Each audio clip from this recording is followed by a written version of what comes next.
क्या आप किसी ऐसी जगह के बारे में जानते हैं जहां साइंस नाम का वर्ड काम नहीं करता, जहां कोई साउंड एनर्जी काम नहीं करती, जहां हवा अपोजिट डायरेक्शन में फ्लो करती दिखाई देती हो, जहां पे राजा महाराजा ने 17 बार हमला करवाया और फिर भी वह जगह आज बिल्कुल ठीक है, जहां प्राइम मिनिस्टर इंदिरा गांधी को एंट्री करने से मना कर दिया था? क्या आपको पता है इन सभी बातों के बारे में? चलिए मैं आपको बताती हूँ। मैं बात कर रही हूँ जगन्नाथ टेम्पल के बारे में। यह मंदिर हमारे 4 पवित्र धामों में से एक है। ओडिशा के तटवर्ती शहर पुरी में स्थित यह पवित्र मंदिर भगवान विष्णु के अवतार श्री कृष्ण को समर्पित है। इस मंदिर के अंदर 9 रहस्यमयी बातें हैं जिनका उत्तर कोई नहीं जानता। आमतौर पर दिन के समय हवा समुद्र से धरती की तरफ चलती है और शाम को धरती से समुद्र की तरफ, लेकिन आपको जानकर हैरानी होगी यहाँ यह प्रक्रिया उल्टी है। मंदिर का झंडा हमेशा हवा की अपोजिट डायरेक्शन में लहरता है। हवा का रुख जिस डायरेक्शन में होता है, झंडा बिल्कुल उसकी अपोजिट डायरेक्शन में लहरता है। कहा जाता है कि जगन्नाथ मंदिर में दुनिया की सबसे बड़ी रसोई है। रसोई का रहस्य यह है कि भगवान का प्रसाद पकाने के लिए 7 बर्तन एक के ऊपर एक रखे जाते हैं। यह बर्तन मिट्टी के होते हैं जिसमें प्रसाद चूल्हे पर पकाया जाता है। आश्चर्य की बात तो यह है कि इस दौरान सबसे ऊपर रखे बर्तन का पकवान सबसे पहले पकता है, फिर नीचे की तरफ से एक के बाद एक प्रसाद पकता जाता है। चाहे लाखों भक्त आ जाएं, लेकिन प्रसाद कभी कम नहीं पड़ता और ना ही व्यर्थ जाता है। मंदिर के बंद होते ही प्रसाद भी खत्म हो जाता है।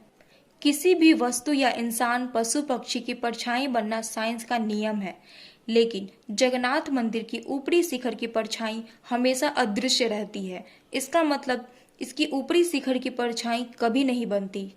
यहाँ हर 12 साल में जगन्नाथ जी, बलदेव और देवी सुभद्रा तीनों की मूर्तियां बदलकर नई मूर्तियां स्थापित की जाती है। मूर्ति बदलने की इस प्रक्रिया से जुड़ा एक रोचक किस्सा है। मंदिर के आसपास पूरी तरह अंधेरा कर दिया जाता है। शहर की बिजली काट दी जाती है। मंदिर के बाहर सीआरपीएफ की सुरक्षा तैनात कर दी जाती है।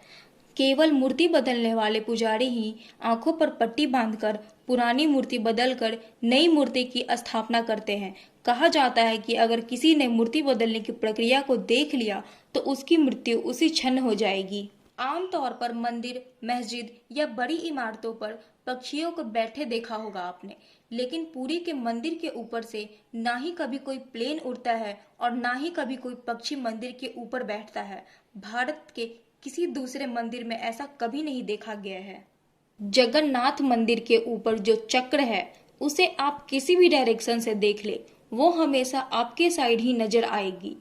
मंदिर के सामने अगर आप खड़े होते हैं तो आपको समुद्र की लहरें सुनाई देगी, लेकिन जैसे ही आप मंदिर के अंदर जाते हैं वो आवाज गायब हो जाती है। इस मंदिर के शिखर पे जो झंडा है वो हर रोज चेंज होता है। अगर गलती से भी एक दिन ना बदला जाए तो यह मंदिर 18 साल के लिए बंद हो जाएगी।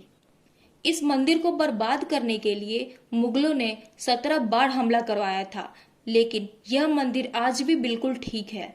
इस मंदिर में केवल सनातन धर्म वाले ही आ सकते हैं और यह चीज मंदिर के बाहर 5 भाषा में लिखी हुई है। फिर चाहे कोई कितना भी बड़ा इंसान हो या अमीर हो, अगर वो सनातनी हिंदू नहीं है तो उसे इस मंदिर में जाने की अनुमति नहीं मिलेगी। यहाँ पर इंदिरा गांधी को भी एंट्री नहीं मिली थी। वहाँ के पुजारियों का कहना था कि इंदिरा गांधी हिंदू नहीं फारसी हैं। इंदिरा गांधी हिंदू परिवार के है, नेहरू की लड़की है, परंतु वो दूसरी धर्म को पति को शादी किया है तो उसी परंपरा को चले गए, इसी धर्म को चले गए। वो हमारा सनातन धर्म की मनु संहिता आदि सब शास्त्र की विचारधारा है। एक लड़की अपने लड़के के घर को जब चले जाते हैं तो लड़के के घर की इनका परंपरा कुल गोत्र को परिवर्तित हो जाता है। तो इसी परंपरा के विधान के अनुसार इंदिरा गांधी जब फारसी को घर में शादी किए है, फिरोज गांधी इनका स्वामी है, तो जब इनको शादी के तो बेधर। आपको यह वीडियो कैसा लगा कमेंट करके जरूर बताएं और भी रहस्यमय वीडियो देखने के लिए मेरे चैनल को सब्सक्राइब करें।